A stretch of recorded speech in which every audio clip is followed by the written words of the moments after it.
something comes out, you make a quote with you. And make sure that you understand what the implications could be for you. But it's generally people get 50%. And pretty straightforward. It's a line item on your next year's taxes. You don't get it immediately. You have to go and file next year, offsets tax out. So that's kind of how that federal tax credit works. Washington State sales tax, there's roughly another 10% savings. That's why I kind of like it's called stackable. You get about 40% off on the first year, year and a half or so first year's tax. And then the other kind of incentive that's out there, this is a statewide one, although it's going to be over time. It's called net metering. And Jason's going to talk more about that. Net metering is an important part of the push-pull between you and the utility when you're producing and when you get credits for what it's doing. There's also financially looking into that stuff. There's a lot of different models that are out there.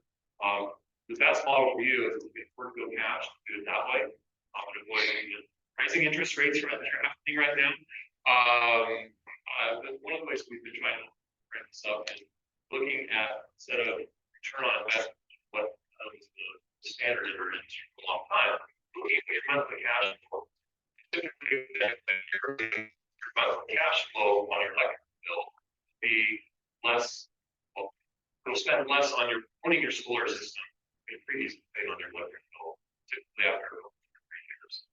That's if you're financing. So there's different ways to look at this. One of the things we encourage people to do is, I'll say, get multiple quotes, because you want to have your head wrapped around the finances. And you want to go with certain types of companies. I'll explain that as we go further in. Some companies you want to avoid too. I'm not going to mention them by name, but I will give you some clues. So I think this is where Jason was going to take over. Yeah. So one of the biggest questions that people you tend to have at the solar project is, how do I get paid for my solar? How does the energy credits work? How does this all pan out? And it's confusing. It's a little bit obscure at first. So in the old days, about 5 years ago, there was a production incentive program that was funded by the University or Washington State that essentially might have been what you heard about before, where people were getting paid directly for their solar. That was a program that was funded with a limited amount of resources, and everybody was jumping on the train. So if you've heard of people that have gone solar a couple years back who are saying, yes, I'm getting paid directly, they're not lying, but that doesn't exist anymore, because utility companies do not like paying people more money than they absolutely have to. And so once the initial funding of that program ran out, what they came up with is a program called net metering. And so what net metering did is all the utility companies, they get together and they created what's called a net metering year that runs between April 1st and March 31st. And essentially what it happens there, what energy does when it's created by a solar system on your roof, first place that it's going to go is going to go directly into your electrical panel, and it's going to power any loads in your house that are active at that moment. So let's say you're in summer, you're cranking, you've got a system that is capable of producing more than your house is using at that moment. What ends up happening is your loads will be powered, but any excess energy will be exported onto the grid. And Seattle City Light, in our case, is going to be the utility company we deal with. They essentially set up what's called a net metering account that keeps track of this. So if you push out 1 kilowatt of energy onto their grid, you now have a 1-to-1 credit that the next time it's not shining, it's winter, you're not producing as much energy as you're using. Essentially, you get to draw down on that bank of credits that you've built up. And so what ends up happening is during the first half of the net metering year, April to October, if you have a system that can 100% offset what you're projected to use over a year, you're going to be overproducing. So you're going to be basically building up and building up and building up more and more of these credits, so that in the later half of the year, you can see by the stats here, a day in December is about 8.5 hours versus almost 16 peak of summer. So those times not used as much, you'll have this bank of credits that built up over the summer that you draw down from. And so the big trick of net metering is that every March 31st, the utility companies look around at all of these net metering accounts, and anybody who is still positive at that point, they just say, thank you very much for your information. Everybody's going to start over at zero. It stops rolling over after that year. So if you're looking at getting a solar quote, when it's properly designed, essentially what you want to make sure is that the solar is designed to offset what your house uses specifically over the course of an entire year, but no more. And so there's analysis reports that we do in our initial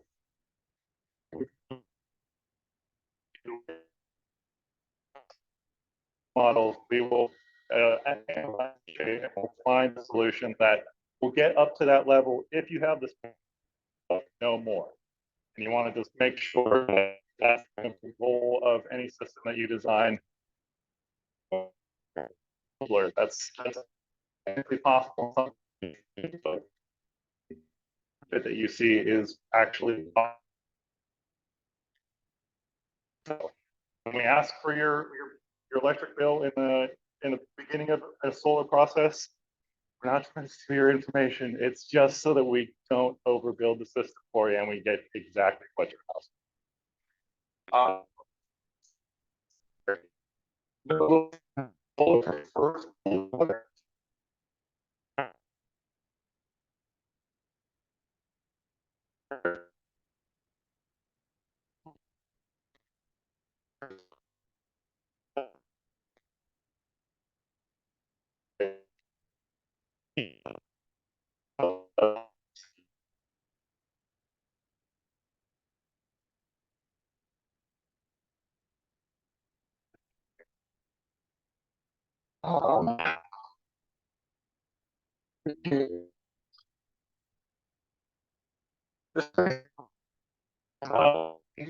Just going through that.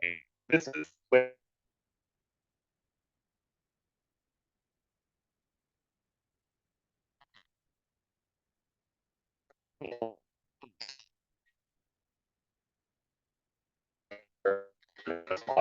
and it's the agreement that we've reached currently, and it's all based on the 1996 levels of God, what was that?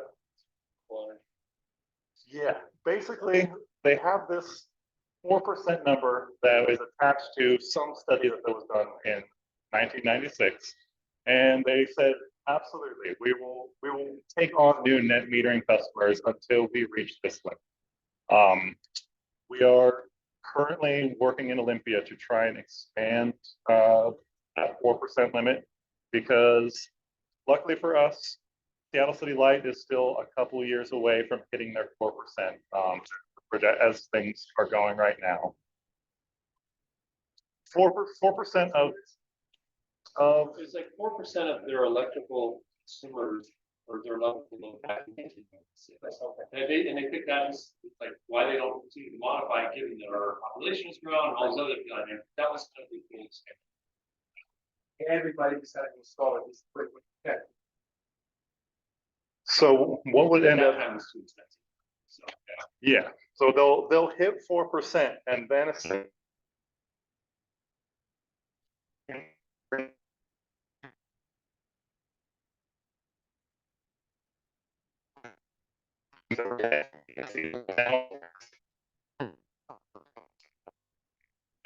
this year, then I beginning next year. We're kind of butting up against that. And so it remains to be seen exactly what the solution that they'll come up with when their obligation essentially is fulfilled. But this is how it works currently. And if history is any guide, essentially anybody who gets in under the old rules of net metering tends to have those grandfathered in. That's what we've seen, and that's what we hope. But at least for this community and Seattle City Light is concerned, it's not as dire of a situation. We've still got some years of basically as whoever wants to go solar will be able to. yes. Jefferson County, they're 126 or something, but they're still taking people into home power. We deal with a lot of stations. They still got a lot of work. So it really does vary by where you're located. Yeah, the other part of net metering that makes it so valuable as a long-term investment, a long-term idea, is this one-to-one credit ratio that they offer. Because yes, the credits that you receive right now, if you were to turn a solar system on, are going to be exactly what you pay on your bill. That said, that's also going to be true as time goes on, and we know that unfortunately those numbers are never going to go down. I mean, I wish they would, but that doesn't seem to be the direction that utility rates are going. So as electricity becomes more and more expensive from the utility, with net metering, essentially the solar that you produce becomes more and more valuable because of that one-to-one direct ratio. So you could be producing, like any solar system, once you get it up on the roof, there's going to be a little bit of degradation from year to year of the amount of power that it produces, just because it's exposed to the elements, it's out just 365, exposed in everything.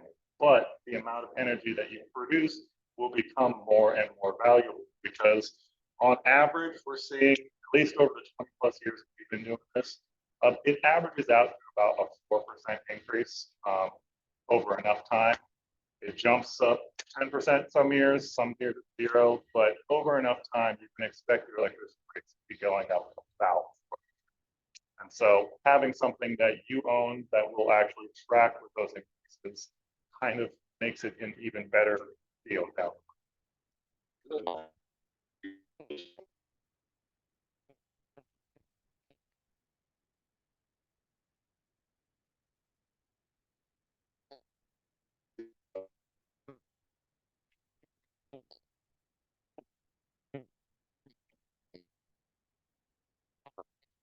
Yeah. There's kind of like two levels of panels, the more economy panels and the premium high-end panels. The budget and the things,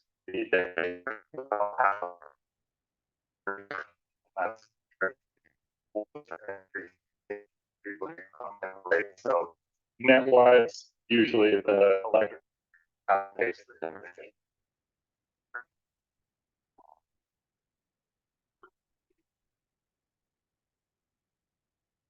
Warranty. Yeah, 25 at least. Yes, we want to cover it. Typically, now it's actually about it's usually 90% of the points of the final panel is rated that day. It's going to lose 90% of that 5 years of parking. It's not a panel, it's like a check, it's not sort of buy a panel. That's kind of what it is. So that's why it's such a nice piece. I don't know any other. Maybe your roof might have a 25-year warranty, but other than that, there's not a lot of other stuff.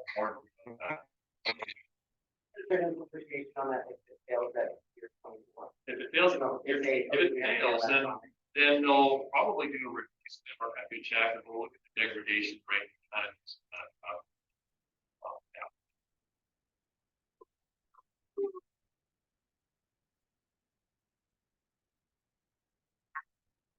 Oh yeah, no, that's the original Bell Labs. It's almost been on its 70th anniversary. So Bell Labs is the first place that made it like a commercially viable solar panel at any time. So if you look them up online, there's some cool videos, black and white. You're like, oh, it's something like this, and those panels still work. Right? So the technology getting better. So they should probably last 30, 40 years before you replace. But by that point in time, we may have newer technologies that might be worth your time to go ahead and do a remove and replace. And yeah, they're going to last a long time. And they can actually be repurposed or recycled. They're very recyclable. I didn't talk about life cycle in this, but the materials, aluminum frames, glass, recyclable. The solar cells are made out of silicon. The other stuff in there is all. A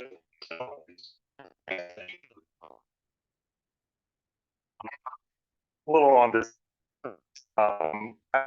Yeah, sure. You've probably seen some of these white checkerboardy type designs in solar cells, in solar panels before. That kind of used to be the way that they were connected because it was the easiest way to run wiring within the panel itself. It kind of allowed for easy construction. As become, it's been a little bit more widespread. People are a little bit more conscious about the aesthetics of a build. A lot of the panels that we're seeing these days look more like the one on the left, like a black frame, black sheet, become kind of a sleek, modern look to it. So there's less and less of these kind of very obviously solar checkerboardy type patterns around. And as the, you know, as the whole industry matures and keeps going on, it just continues to be more and more consumer friendly as it kind of, the reach of solar becomes more and more broad.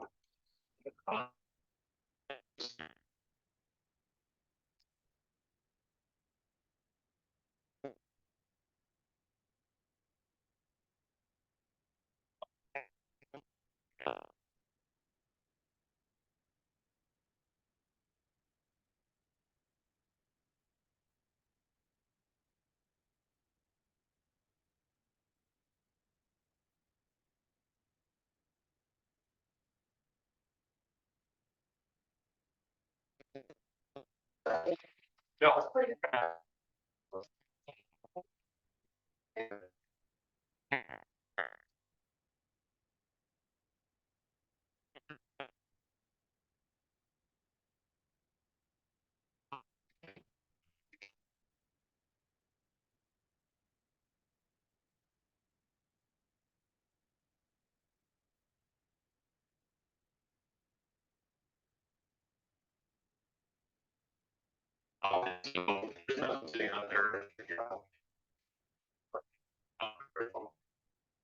It's not perfect, but it's less than you would expect from a normal class.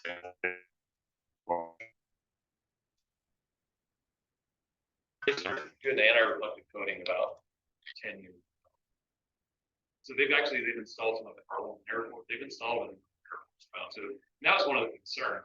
That's one of the things that people play about data. One down data, I think it is, where it's like got the concentrated solar, which is actually sort of out in the desert and all its spots. Sometimes the pilot will fly by, they were getting those perhaps is I think to concentrate the sun on one spot, not to absorb it.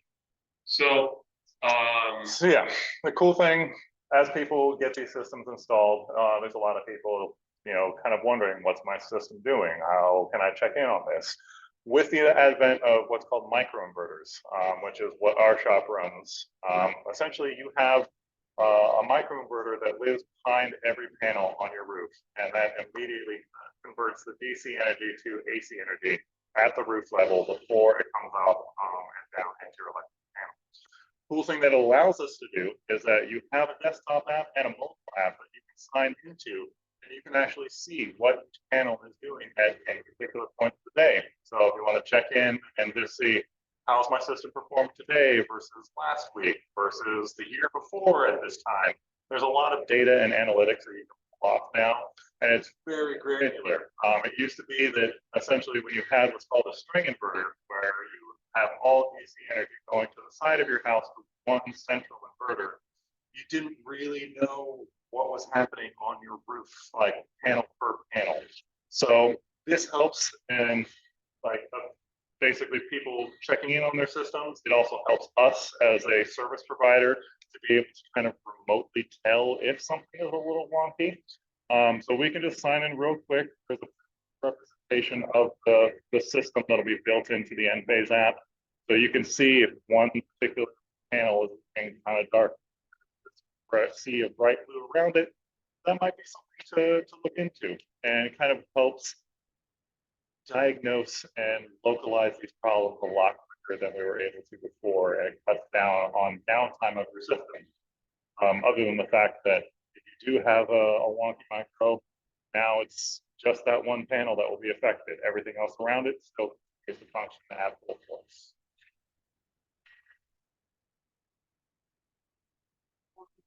Between the two pieces of equipment that typically have the most exposure, which is the panel and the microinverter, 99 out of 100, it's going to be a micro, because panels have gotten to the point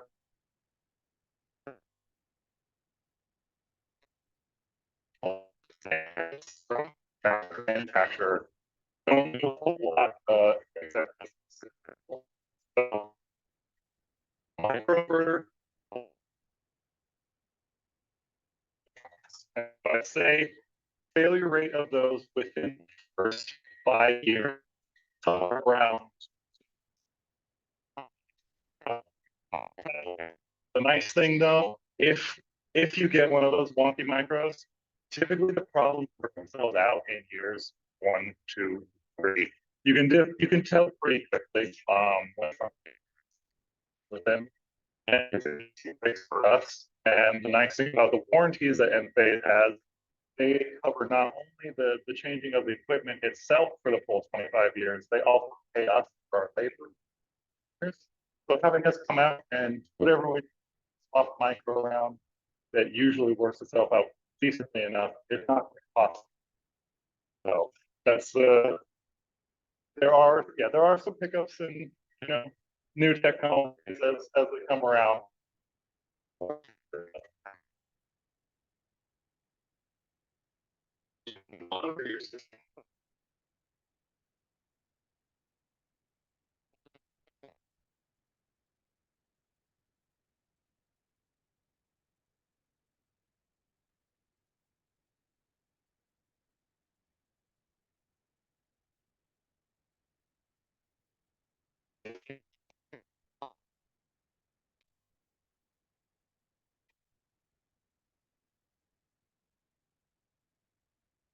One, I think I was gonna take, I'm gonna go through this quickly. I would say most people don't need batteries.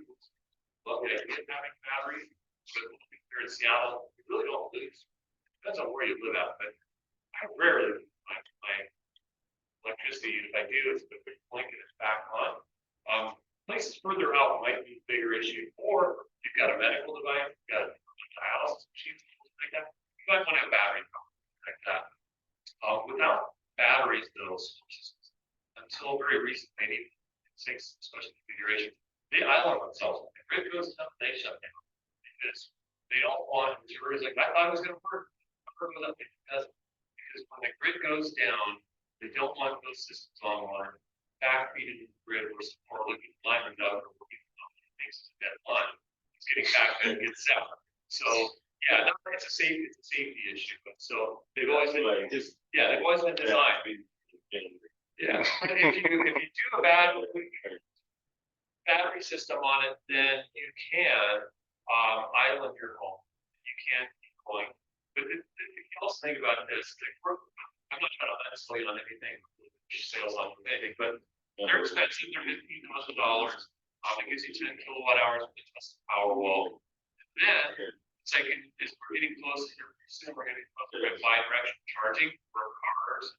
Like a Tesla car has 80 kilowatt hours on it, and you can just power your whole kilowatts off of the. So there's some things that are changing that will actually make it a little bit better. So I just tell people, unless you really are desperate, running a networks in your home, like that, it really have to weigh it out. It's an expensive battery, and typically when the sun goes out or when the power goes out, it's going to be a summer and it's really hard for it if you need to charge it back up again because it's not that much sun. It's not 18 degrees on the horizon.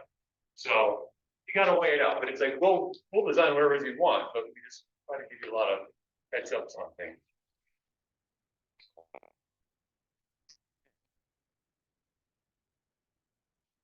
I think you were going to rock and roll on this part. Yeah. So basically, when we get in a new request for a solar system, what we are essentially doing is we are taking into account your historical electrical usage, which is typically why we ask for an electric with the graph that you see on the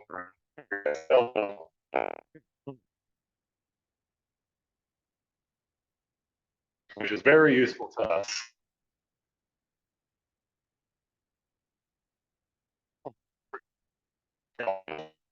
And so we have to take that into account. And then I start building a computer model built based on aerial photographs and some LiDAR databases that let me get down to a very, very precise level exactly what your roof is like.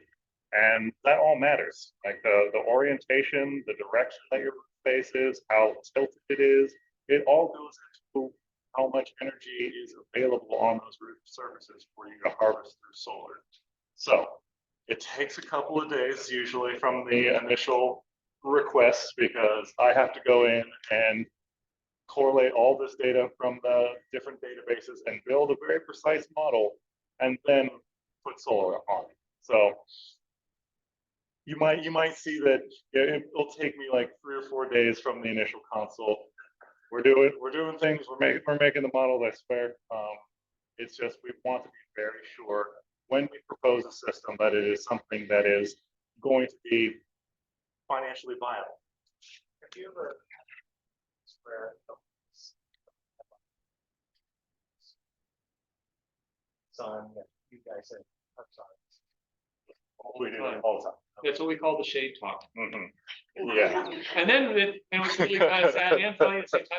Well, how about if I take the tree out? Well, we don't propose, we like trees. So it's like, but then there's actually been times where it's like, if you took out this, we could actually look at it on this level. If you take out this limb, this limb, this limb, you keep it trimmed, you're gonna go from 60 or 40% solar access to like 60 or 70 or something like that. So maybe then it does make some sense for you, but we were not gonna tell you to go start cutting stuff down. We like trees. Yeah. And we also, one of the things that's in here is we love metal roofs. Those are easy and fast to install on. We can do most roofs. There's some we're not as fond of. We break types of curved Spanish tiles and some other things. So, ask us and we'll let you know. We also want to use solar on to have like 10 years left on it. Because we don't want to install something for you. And within 2 or 3 years, rather than back and remove and replace, it's a $2,000 or $3,000 expense. So let's get the roof done. Or what some people have done is actually, I'll just re-roof the south side of the house, I'll do the north in another 5 or 7 or 8 years. But I'll do the south side now and then have back. We can solve it. We've got a couple of companies. So blue roofing is one I really like. I actually use it personally too. So there's a lot of cool things that we can do. I'm going to move us forward just because of time. And I think you're going to hit some cool stuff there today. Blue and blue. So yeah, this is kind of what a shade report looks like. And if you can see the colorful design on the left, essentially that is what happens once I build a computer model and we take a look at what type of numbers you could get out of your roof plans. And so in the ideal world where essentially we have the computer models that actually correlate to what's there, I don't have to draw these little green blobby things. Those are trees. And that kind of used to be how the whole system worked. We had to draw everything in by hand. These days we have what's called the LiDAR database that's provided through both Google Analytics and Aurora, which is the design program that we use, that can essentially draw these trees in for us based on just LiDAR measurements that have been made and collected and should represent what's there. But in the case of somebody just freshly cutting down some trees that used to be blocking sunlight from a direction that would have been beneficial, we can see that change because we have a program called Near Maps that we pay for. They send up very nice Cessnas about 10 times a year, and they'll get new refreshed aerial imagery for us. And so in the cases where the LiDAR database is correlated to what's actually there, then we go back old school, start drawing in trees, do whatever we need to do to accurately represent what exists there now, and in order to essentially show you what a build would actually produce with what exists there. If you do put forth a request for any solar installer and recently cut down some trees nearby, let them know, because that'll help you get the most accurate information as far as the quote and projection of your energy. We do think with phone calls. People would come into us, they were like, well, it didn't look good then, but how about now? And so it's kind of fun. Because we've been around for so long, we've got a lot of old customers that way. Right. And so what ends up happening is you'll get this big colorful report, and my job at the beginning is just to drop down as many panels as I can possibly fit on the roof, just to get an accurate shade reading, which is this table down below. So I'm looking for the solar access percentage numbers, based on that. And then I go back and I take a look at your electrical bill and I determine, okay, how much energy does this house use? And based on these numbers that I have and the shade readings in the specific areas that I can build in, what type of system would make the most sense? And this system that you see building right here, this configuration is by far the easiest, the most efficient money per kilowatt installed, because solar loves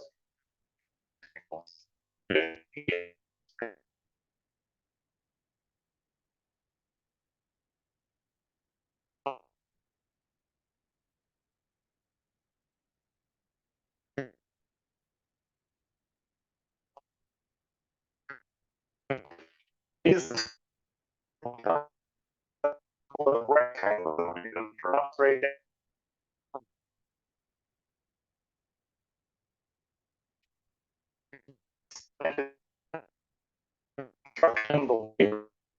The work necessary to install it becomes more and more. We're wondering the difference between one proposal to the next, you know, the one that your friend got versus what you got. A lot of those design considerations come down to how simple is the design. And that can really benefit as far as your production and what you're able to get for your money. And so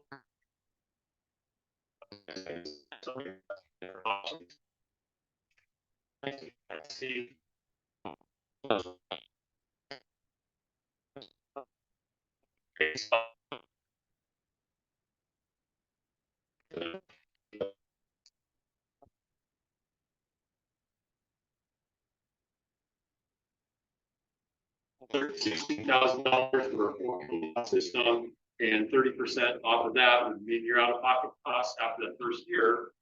You don't get that it's not $11,000 now. That'd be like by next year when we're going to take that tax. That's what the $11,000 is. And so we've just kind of got some different sizes up there, so you kind of look at this and think about how much electricity you use. Most people in Seattle up until recently have been using about 9 kilowatts, 1,000 kilowatts a year, 9 kW. And so that's actually a decent kind of average size of that one. But as we're moving forward with more electric cars, as we move forward with these heat pumps, more of the electrification of everything, then the electric bills are going to go up.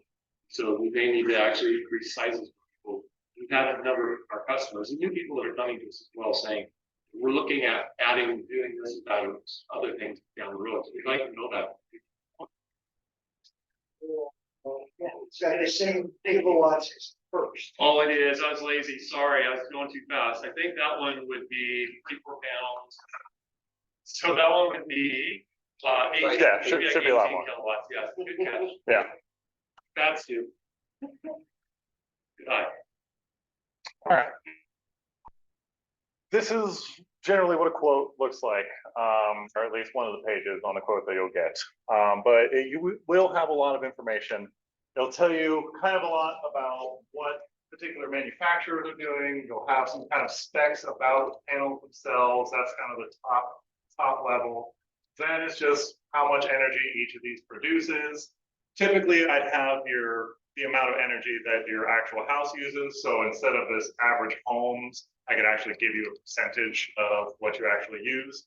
And then it comes down to breaking it down. The system price, what does that break out to dollars per watt? How much the tax credit would be? Basically just all of the pertinent numbers that you would be interested in as far as getting a solar quote. So the more information that you can have when you get these quotes, always the better. Be wary of people who will give you just one piece of paper with a number on it and just kind of call it a day. It's really, it's kind of the Wild West in some ways. There are some companies that are less scrupulous than others. So the more information that you can gather as part of this process, always to your benefit. So ask for the information. There might be even more than that comes out to you originally. If there's something that you would like to see, ask. It could probably be generated or found in some.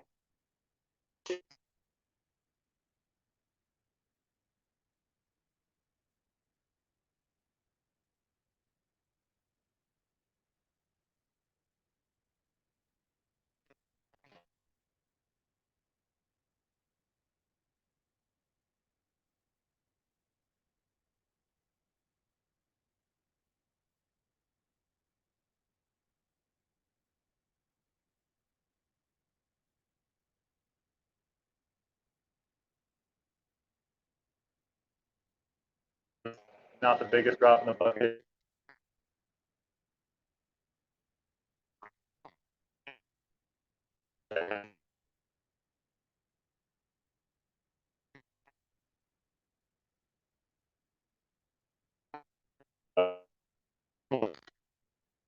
So it depends on the space. Yeah.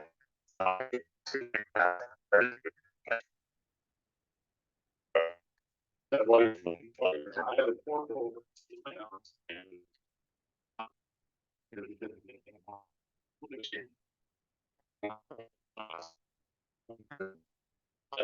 It wasn't designed that way, it was also that way. So actually, I finally realized that like 3 or 4 years ago. Last couple of summers we were driving, but pandemic, then I actually started net metering and seeing credits for the first time ever in summer houses. That's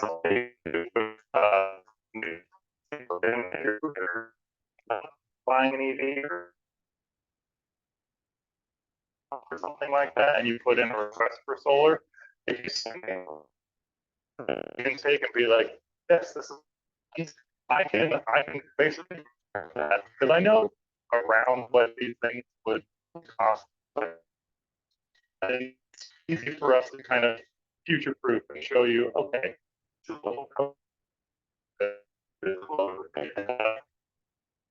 this is a heat pump.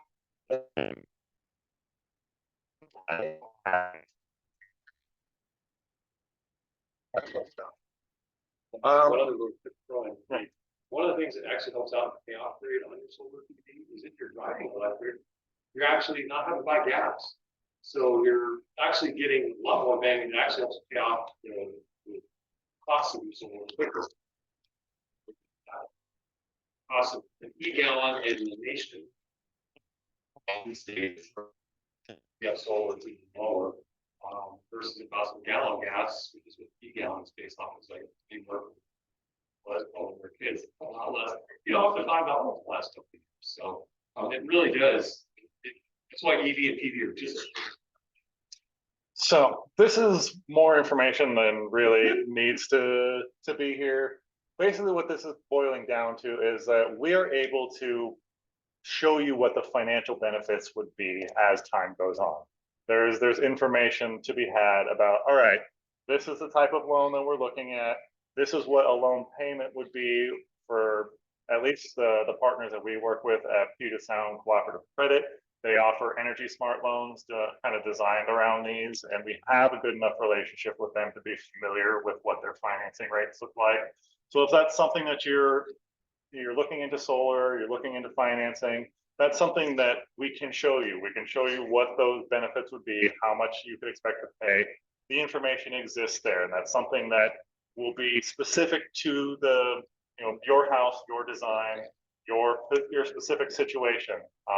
But it's something to ask for, and that's something you should ask for any solar installer that you're getting this information from.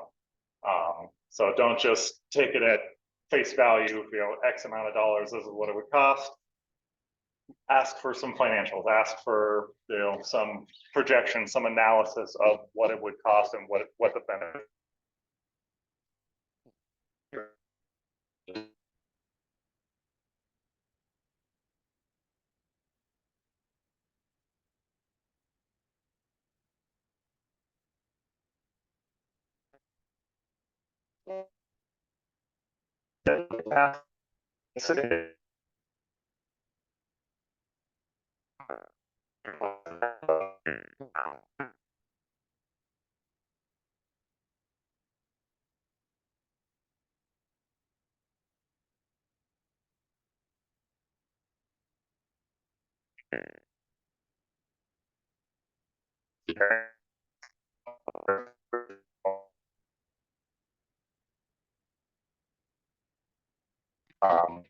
But it isn't like as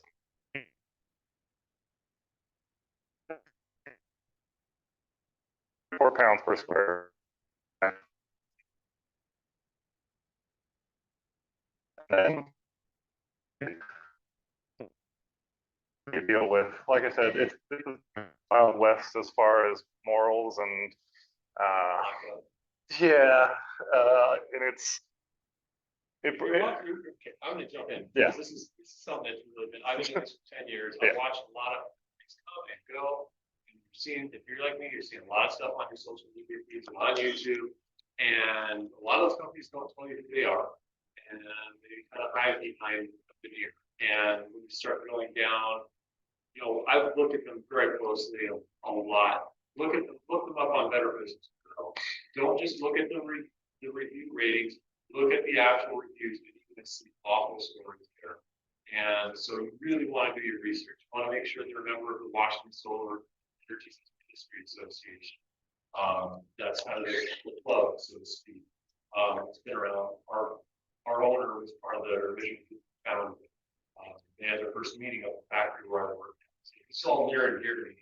Really, technically, what I've seen people getting screwed over. Some of we have people come to us from other companies that are high pressure, so don't sign something because if you don't sign tonight. Don't ever do that. Because they can always do something the next day. But let them check them out, vet them, get multiple quotes. That's one of the most important things you can possibly do. Is do a lot of research on quotes. Look their reviews up on these different websites. Ask a lot of questions, ask what the warranties are. Really want to vet them pretty closely before you actually do anything.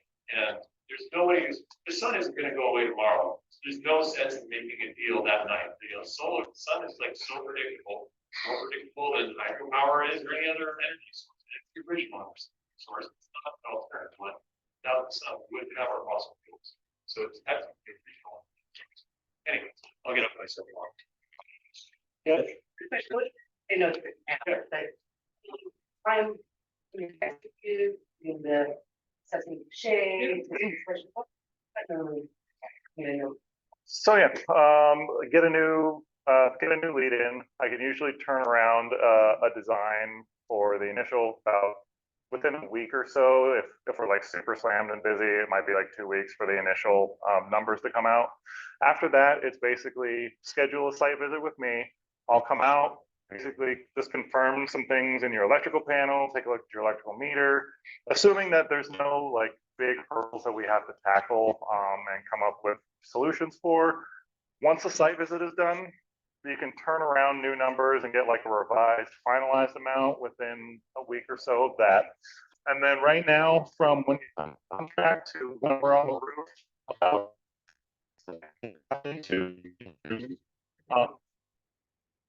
Was a year ago. yeah, right now, right now it's good. Yeah, in a year we'll see, because the big problem that they had was the tariffs that were imposed on everything from Southeast Asia, which fortunately everything comes out of Southeast Asia. So that was a bit of a hiccup for us. They have had a lot of investment in domestic production over the last 2 years, because there was a temporary reprieve to this tariff that was granted a couple of months after it went into effect, because the whole industry we weren't prepared. There wasn't enough domestic production to fulfill the demand that people had for new solar here.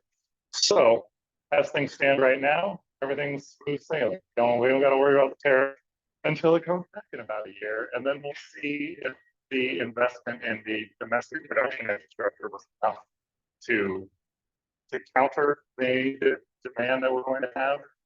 We'll see. We live on this constant state of ups and downs called the roller coaster that we just get used to in the industry, and that's one of the things you just gotta learn to roll the punches. But right now we're good. Right now is a nice time. Yeah, and if you're basically any solar installer, That's every part of what we do. So we pull the permits with the city, we set up in that metering account. We do everything, as far as the legalese that's needed to set you up with the city as part of our process and building it. So. Do they have an inspector? Yeah, at the end, it'll either for, depending on where exactly you live, if you're in shoreline, or if you're specifically here, you'll have an electrical inspector come out, usually within a week or two after the build, depending on their schedule. They'll sign off, on the electrical inspection side of things. Then we'll let the ESR know, who is your electric service representative, person who comes around and is responsible for reading your meter. And they will then give the final go ahead and the essentially permission to operate and connect to the grid with that metering. So it's kind of two related, but not exactly the same entities.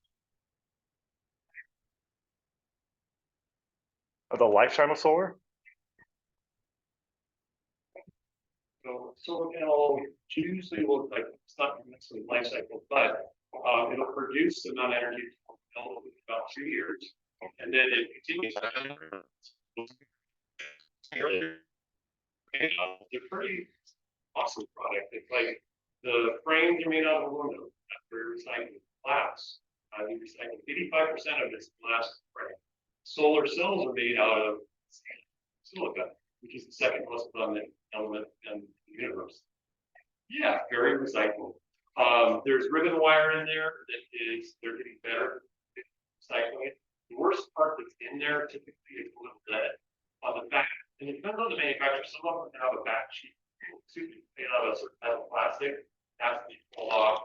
And the recycling, Washington State, and part of the deal with one of these older programs that Jason was talking about was one of the representatives wanted to see recycling. So Washington was the first state in the whole United States to come up with a recycling mandate. And so in a few years here, we're going to have something in place. But we thought back and forth between, should it be the manufacturer? Should it be the homeowner? The hard part with having a manufacturer do it is we're getting products in from a lot of different places, some from overseas.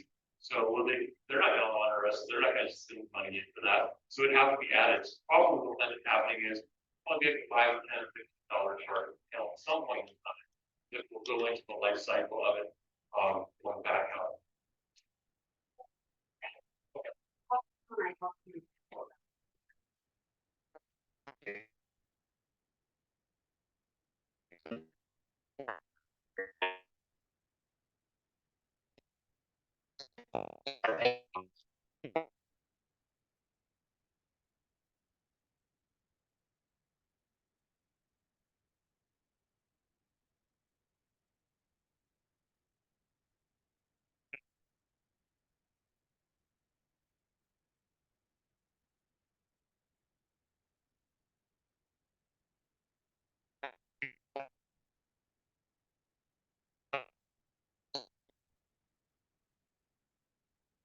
You could use that panel or any number of other things. Some type of a roofing structure. It's not anything. And actually in California, they looked at solar panels and they weighed out like how much any chemicals in them, when really at this point in time there aren't so much chemicals. You could throw them in a landfill and they're going to be just as bad as anything else or better than anything else. So they've actually improved for going to landfills without being especially hazardous waste. But there's been lots of disinformation campaigns about fossil fuels. There's been it's the same playbook that the tobacco industry used. There's a lot of people that are pushing against energy about that. And so I face that every day. I've got like on my tabs, I've got like this whole thing, I'm at Nair, debunking stuff. And when I get one of these articles, I just try to pop it up for Facebook, try to educate. So it is actually very environmentally safe product, given that it's so recyclable. And they're getting actually better. They're making them now out of organic materials. The University of Washington has a clean energy lab, and so they're developing all sorts of new ways of materials of building it.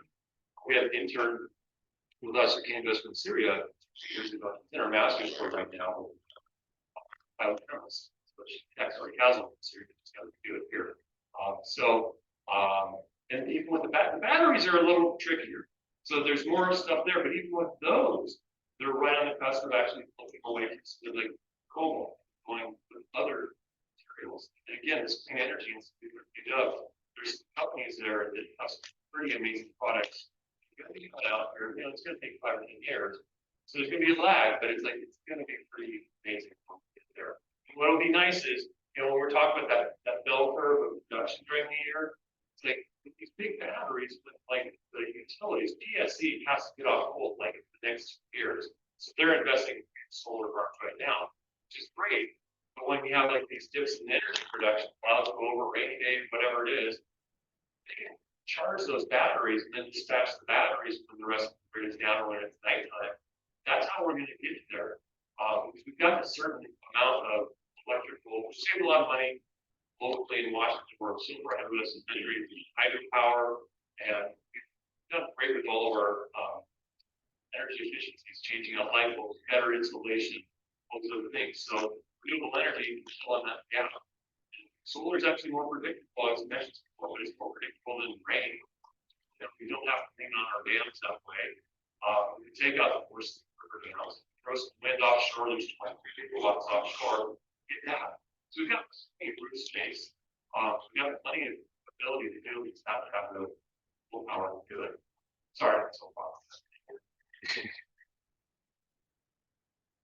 Other questions you guys have? I have a small solar panel in the back. We want to check one out.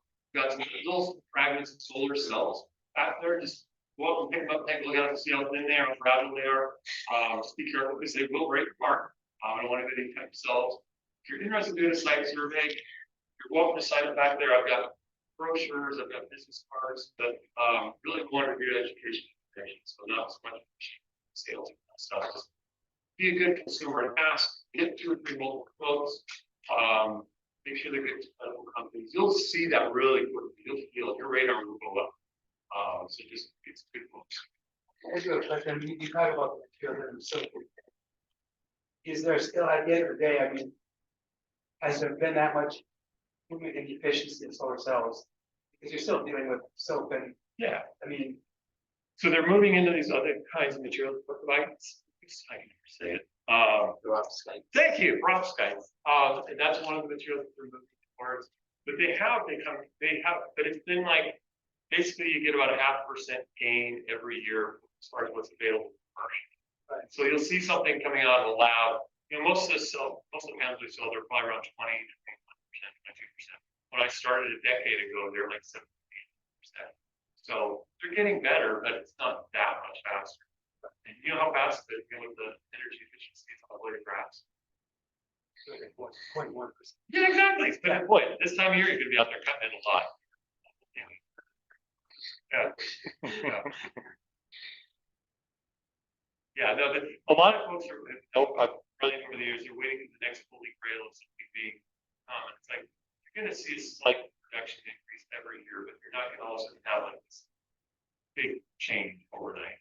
They started doing some cool things like cutting cells in half, which kills me initially, but it's like if they spend all this money to build these things, then they're cutting them in half and they're overlapping them. They've actually boosted production out that way. They've got different types of materials putting on glass or in glass itself to be able to increase the amount of light absorption or the amount of some of the cells now are able to take in a broader range of UV lights. So they're doing all sorts of cool things. But it's almost doing it.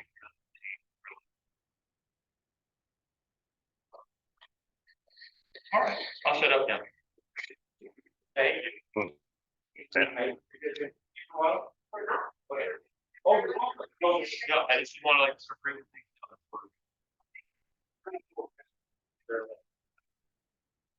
Something there about 20%.